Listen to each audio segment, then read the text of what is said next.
اومدم یه چیزی واسهتون تعریف کنم. تقریبا یه ماه پیش من با یکی از دوستام بیرون بودیم، به یه فروشگاه لباسی خوردیم، رفتیم داخل و اون موقع من وضعم خوب نبود. یه چند روزی بود که مثلا وضعیت مالیم اوکی نبود و اینا، یه چند وقتی عزیزم. بعد تازه از کارم استفاده داده بودم، از اینجور حرفا دیگه. خلاصه رفتیم داخل، یه عالمه لباس خرید و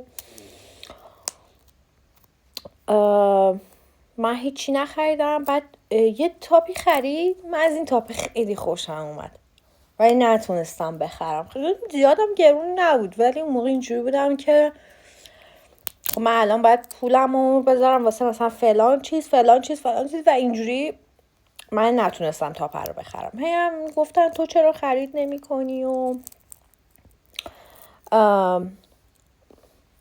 منم هی گفتم خوشم نمیاد و به هم نمیاد و از اینجور حرفا. نمیگفتم پول ندارم دیگه، آدم نمیگه. بعد هفته پیش من 2-3 هفته از این ماجرا گذاشته بود، یا پول زیادی دستم اومد. بچه اولین کاری که رفتم انجام دادم چی باشه؟ بله، رفتم از این تاپه 5 تا خریدم. یه دونه نه، 5 تا خریدم. و میخوام بگم که